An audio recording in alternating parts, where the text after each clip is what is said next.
शुरू विकास के आरंभिक दौर में मानव को अपने अधिकारों का ज्ञान नहीं था। उस समय जो बलशाली होते थे वे जाने अनजाने में दूसरों के अधिकारों का हनन करते थे।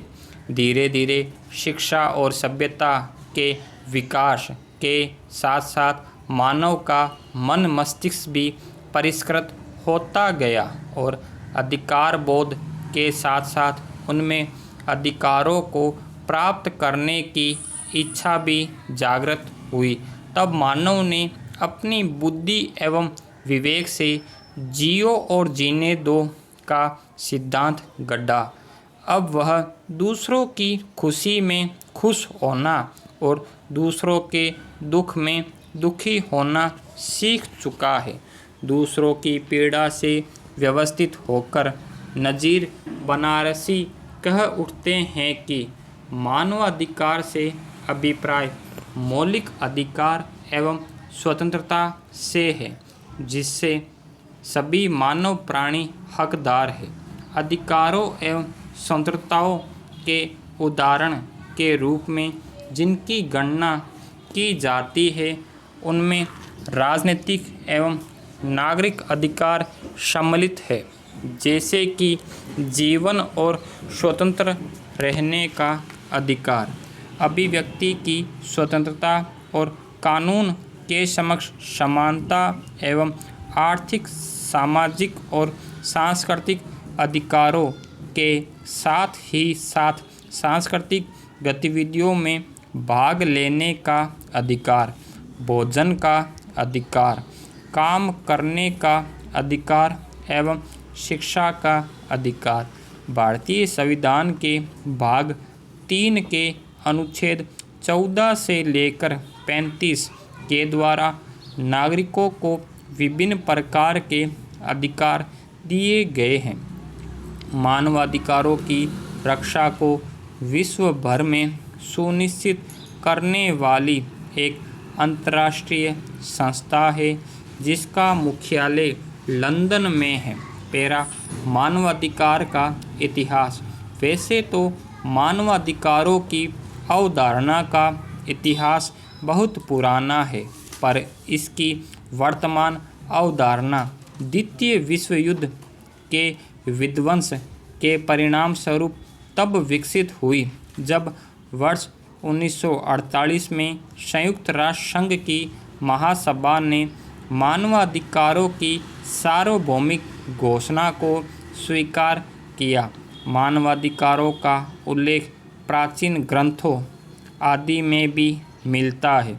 यद्यपि 1215 ईस्वी में इंग्लैंड में जारी किए गए नागरिकों के अधिकार का उल्लेख था, पर उन अधिकारों को मानवाधिकार की संज्ञा नहीं दी जा सकती थी।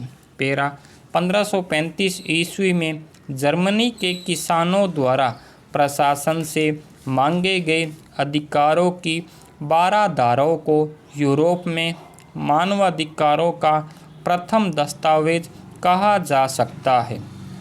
1789 ईस्वी में फ्रांस की राज्य क्रांति के परिणाम स्वरूप वहाँ की राष्ट्रीय सभा ने नागरिकों के अधिकारों की घोषणा की। फलस्वरूप विश्व में समानता, उदारता एवं बंधुत्व के विचारों को बल मिला। 19वीं शताब्दी में ब्रिटेन एवं अमेरिका में दास प्रथा की समाप्ति के लिए कई कानून बने और 20वीं शताब्दी के आते आते मानवाधिकारों को लेकर कई विश्वव्यापी सामाजिक परिवर्तन भी हुए, जिसके अंतर्गत बाल श्रम का विरोध प्रारंभ हुआ एवं विभिन्न देशों में महिलाओं को चुनाव में मतदान का अधिकार मिला। 1864 ईस्वी में हुए जनेवा समझौते से अंतर्राष्ट्रीय मानवतावादी सिद्धांतों को बल मिला एवं संयुक्त राष्ट्र संघ की स्थापना के समय अंतर्राष्ट्रीय स्तर पर मानवाधिकारों की मान्यता की बात की गई। मानवाधिकारों के सार्वभौम घोषणा पत्र की कुछ विशेषताएं। 10 दिसंबर 1948 को संयुक्त राष्ट्र संघ की महासभा ने मानवाधिकारों की सार्वभौमिक घोषणा की। इसकी प्रस्तावना में कहा गया है, चूँकि मानवाधिकारों के प्रति उपेक्षा और घृणा के फलस्वरूप हुए बर्बर कार्यों के कारण मनुष्य की आत्मा पर अत्याचार हुए, अतः कानून द्वारा नियम बनाकर मानवाधिकारों की रक्षा करना अनिवार्य है। इसके प्रथम अनुच्छेद में स्पष्ट उल्लेख है कि सभी मनुष्यों को गौरव और अधिकारों के मामले में जन्मजात स्वतंत्रता और समानता प्राप्त है। उन्हें बुद्धि और अंतर आत्मा की देन प्राप्त है और उन्हें परस्पर भाईचारे के भाव से व्यवहार करना चाहिए।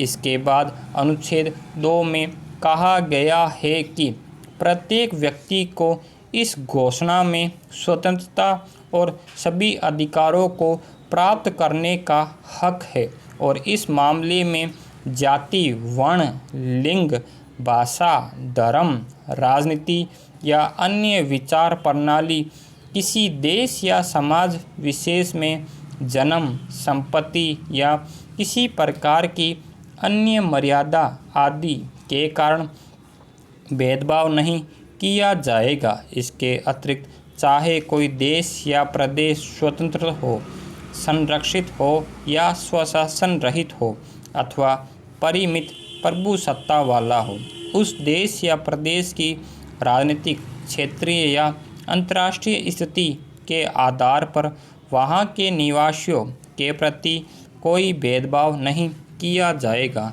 अनुच्छेद 3 में वर्णित है कि प्रत्येक व्यक्ति को जीवन, स्वाधीनता और व्यक्तिगत सुरक्षा का अधिकार है। अनुच्छेद 4 के अनुसार किसी को भी गुलामी या दासता की हालत में नहीं रखा जाएगा। गुलामी प्रथा और गुलामों का व्यापार अपने सभी रूपों में निषिद्ध होगा। अनुच्छेद 5 में कहा गया है कि किसी को न तो शारीरिक यातना दी जाएगी और न ही किसी के प्रति निर्दयी, अमानुषिक या अपमानजनक व्यवहार अपनाया जाएगा। ऐसे ही कई आवश्यक एवं महत्वपूर्ण मानवाधिकारों की सार्वभौमिक घोषणा इसके कुल 30 अनुच्छेदों में की गई है। मानवाधिकारों से संबंधित यह घोषणा कोई कानून नहीं है। इसके कुछ अनुच्छेद वर्तमान तथा सामान्य रूप से मानी जाने वाली अवधारणाओं के प्रतिकूल है। फिर भी इसके कुछ अनुच्छेद या तो कानून के सामान्य नियम है या मानवता की सामान्य धारणाएं हैं। इस घोषणा का अप्रत्यक्ष रूप से कानूनी प्रभाव है तथा संयुक्त राष्ट्र संघ की महासभा एवं कुछ कानून के ज्ञाताओं के मतानुसार यह संयुक्त राष्ट्र का कानून है। पैरा भारतीय संविधान और मानवाधिकार स्टॉप।